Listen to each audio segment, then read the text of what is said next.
Next MCQ है what is the solution of the simultaneous equation 3x मनफी 5y is equal to 6 and 2x मनफी 3y is equal to 5। अब ये दो equation दिए हैं, हम इसको क्या करना है, इसमें एक टर्म को क्या कैंसिल करना है एडिशन या सब्ट्रैक्शन से। अब ये इसमें एक ऐसा ऑप्शन मौजूद नहीं है, ऐसा टर्म सेम नहीं है जिससे हम डायरेक्ट इसको ऐड कर ले या मनफी कर ले तो ये कैंसिल हो जाए। अब इसको इस तरीके से करते हैं कि फर्स्ट इक्वेशन को 3x मनफी 5y इज इक्वल टू 6 इसको 2 से क्या करते हैं मल्टीप्लाई करते हैं। तो इससे आता है 6 दूने 3 दूने 6 मनफी 5 दूने 10 y और 6 दूने 12। अब इसके बाद सेकंड इक्वेशन को लेते हैं, ये इक्वेशन, अब ये इक्वेशन 1 आ गया और सेकंड इक्वेशन 2x मनफी 3y इज इक्वल टू 5 इसको 3 से मल्टीप्लाई करते हैं दोनों साइड्स को। 3 दूने 6x 3 3 9y is equal to 3 5 15। अब ये इक्वेशन 2 आ गया। अब इन दोनों में से ये 6x जो है ये सेम आ गया ये टर्म, तो इसको हमने क्या करना है, मनफी करना है, सब्ट्रैक्ट करना है इन दोनों को। यानी आप फर्स्ट से या सेकंड से इसको सब्ट्रैक्ट कर ले तो 6x मनफी 10y इज इक्वल टू 12 और मनफी ये 6x मनफी 9y इज इक्वल टू 15। तो ये हमारे पास जम मनफी आ जाएगा, ये मनफी है जम आ जाएगा और ये जम है मनफी आ जाएगा। अब ये दोनों कैंसिल, तो इससे हमारे पास मनफी y आता है और इससे आता है मनफी 3। अब ये मनफी और मनफी कैंसिल तो y की वैल्यू हमारे पास आ गई जमा 3। अब इसको पुट कर ले आप इक्वेशन 1 में, इस इक्वेशन में हमने y की वैल्यू पुट करनी है। अब अगर हम y की वैल्यू हम पुट कर ले फर्स्ट इक्वेशन में तो इसमें आ जाएगा हमारे पास क्या 3x मनफी 5 y की वैल्यू 3 है इज इक्वल टू 6, तो ये 3 5 15, तो 3x मनफी 15 इज इक्वल टू 6, तो इसको इस साइड पे ले जाएंगे मनफी 15 को, तो 3x is equal to 6 plus 15 आ जाएगा, तो इससे हमारे पास 21 आ जाएगा। अब 21 और ये 3 इस साइड पे ज़रब है, इस साइड पे डिवाइड हो जाएगा, तो 7 3 21, 3 एकम 3 7 3 21, तो x की वैल्यू हमारे पास 7 आ गई और y की वैल्यू जमा 3, तो इसमें ऑप्शन ए सही है, x 7 है और y 3 है।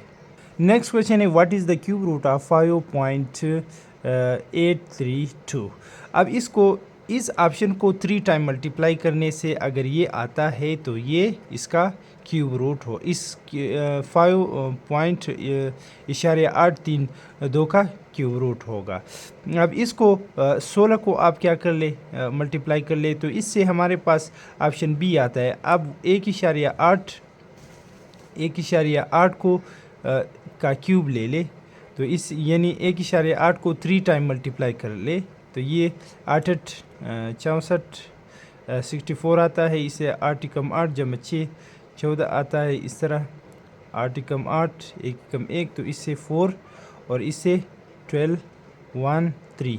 तो अब ये इन दो के बाद हमने राइट साइड पे जो दो डिजिट है इसके बाद क्या लगाना है डेसिमल पॉइंट, तो इसे 3.24 आता है। अब 3.24 के साथ एक मरतबा फिर 1.8 को मल्टीप्लाई कर ले तो 8 4 32 और 8 दूने 16 जमा 3 19 और इस तरीके से 8 3 24 जमा 1 25 और इसके बाद 4 एकम 4 2 एकम 2 3 एकम 3, इसको जमा कर ले तो 2 9 और 4 से 3 13 1 6 और 2 8 और इस तरीके से 2 और 3 से 5 आता है। अब यहाँ पर इस इशारे के बाद इस साइड पे 2 डिजिट है और यहाँ 1 डिजिट, तो 3 के बाद हमने क्या करना है डेसिमल पॉइंट लगाना है, तो ये हमारे पास 1.8 आता है, यानी हम इस तरह लेते 5.832 का क्यूब रूट बराबर है 1.8 का। इसके बाद है इफ़ z1 5 मनफी 3 iota and z2 is equal to 2 मनफी 4 iota, then find z1 multiply z2। इसको मल्टीप्लाई करना है z1 z2। अब इसको 5 मनफी 3 आयोटा मल्टीप्लाई 2 मनफी 4 आयोटा लिखते हैं। अब 5 को दोनों के साथ यहाँ मल्टीप्लाई करते हैं, 5 दूने 10, 5 4 20 मनफी 20 आयोटा इसके साथ आएगा। अब इसको मनफी 3 को इसके साथ तो मनफी 3 दूने 6 6 आयोटा, और इस तरह मनफी ज़रा मनफी जमा 3 4 12 आयोटा स्क्वायर। अब यहाँ आयोटा स्क्वायर की कीमत क्या है, मनफी 1 है, तो यहाँ मनफी 1 पुट कर लेंगे और ये हमारे पास आ जाएगा 10, और ये मनफी 20 आयोटा एंड मनफी 6 आयोटा से 26 मनफी 26, ये दोनों आयोटा टर्म है, इसको हम ऐड कर सकते हैं। तो ये मनफी 26 आयोटा 26 आता है, और यहाँ प्लस 12 और मनफी 1 इसके साथ मल्टीप्लाई, तो ये मनफी 12 आ जाएगा, और इसके साथ 10 मनफी 12 मनफी 26 आयोटा, तो ये हमारे पास मनफी 2 मनफी 26 आयोटा आता है। तो ये ऑप्शन ए इसका सही ऑप्शन है। नेक्स्ट MCQs है, find the remainder when 2x cube मनफी 3x स्क्वायर प्लस x मनफी 2 इज़ डिवाइडेड बाई x मनफी 3 से डिवाइड कर ले तो इसका रिमाइंडर फाइंड करें। अब यहाँ x मनफी 3 इज इक्वल टू 0 लेते हैं, तो x इज इक्वल टू 3, यानी x की वैल्यू इस एक्सप्रेशन में हम क्या पुट करते हैं 3। अब यहाँ 2 3 पावर 3 मनफी 3 और 3 पावर 2 लगाएंगे क्योंकि स्क्वायर है, और प्लस 3x की जगह मनफी 2। अब 3 3 9 3 27 27 दूने 54 आता है। इस तरीके से मनफी 3 3 3 3 9 9 3 27 आता है।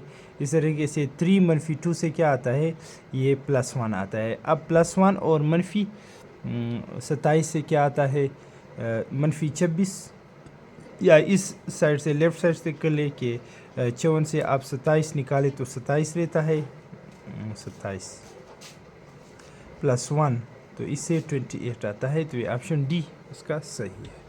Age of father is 13 time the age of his son.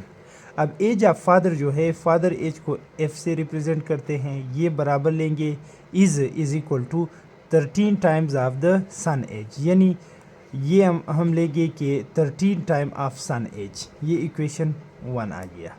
अब इसके बाद है it will be only 5 times after 4 years. अब ये 4 ईयर्स के बाद 5 टाइम्स ये हो जाएगा। What is the present age of the father. अब present age of the father हमने फाइंड करना है।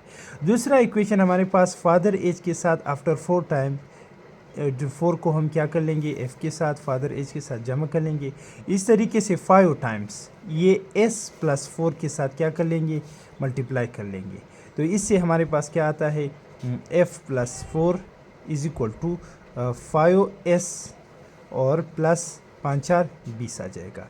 अब यहाँ इसको इक्वेशन 1 को इसमें पुट कर ले, तो ये f की जगह 13 s पुट करते हैं, 13s + 4 is equal to 5s + 20। अब 5s को इस साइड पे ले आएंगे तो 13s मनफी 5s आ जाएगा, और इस तरीके से 4 को उस साइड पे तो 20 मनफी 4 आ जाएगा। अब इससे हमारे पास आता है 8s रहता है, और इससे 16 आता है। अब इसके बाद 8 यहाँ पर मल्टीप्लाई है, इस साइड पे डिवाइड हो जाएगा, तो s इज इक्वल टू 8 8 कम 8 8 दूने 16।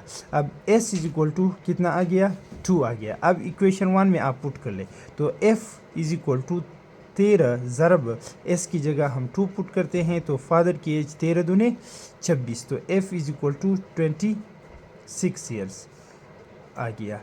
तो ये हमारे पास 26 ईयर्स आता है। नेक्स्ट MCQs है, secant theta and cosecant theta is equal to कितने के बराबर आता है।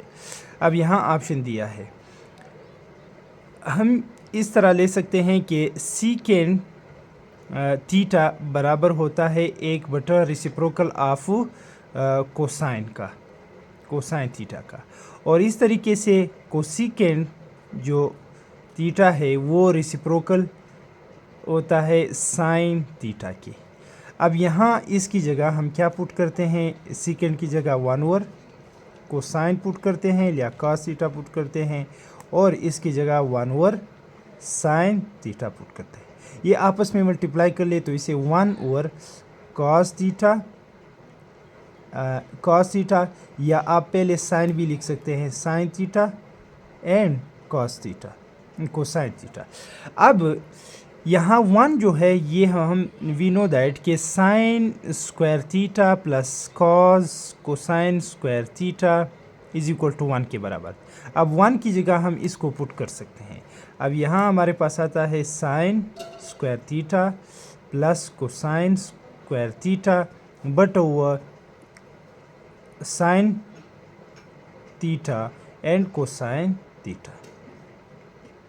अब इसको हम अलग अलग इसके नीचे लिख सकते हैं, तो sign square theta but over sine theta cosine theta plus cosine square theta but over sign square theta sine theta and cosine theta.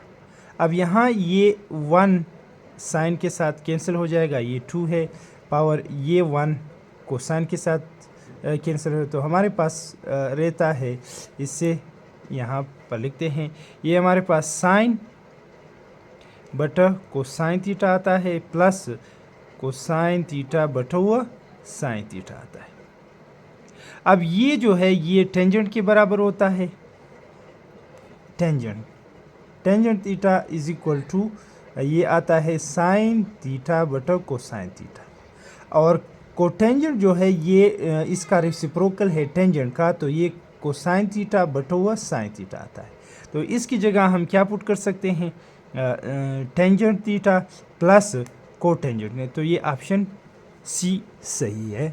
Next है, इफ़ ए सेट दिया है 1 2 3 एंड बी सेट दिया है ABC एंड रिलेशन जो है वो 1 ए के साथ है, 2 ए के साथ है, एंड बाइनरी रिलेशन इसको कहते हैं 3 बी के साथ है। देन आर इज रिलेशन कौन सा है, not a function, into function है, ऑन टू है, 1 1 फंक्शन है, ए टू बी। अब यहाँ पर जो रिलेशन है वो इस तरह हम लिख सकते हैं कि 1 2 3 और ए का है और बी का है, तो यहाँ पर है ए बी सी। अब ये 1 का रिलेशन है ए के साथ, इस तरीके से 2 का रिलेशन भी ए के साथ है और 3 का है बी के साथ, तो ये इनटू फंक्शन बनता है, तो ऑप्शन बी इसका सही है।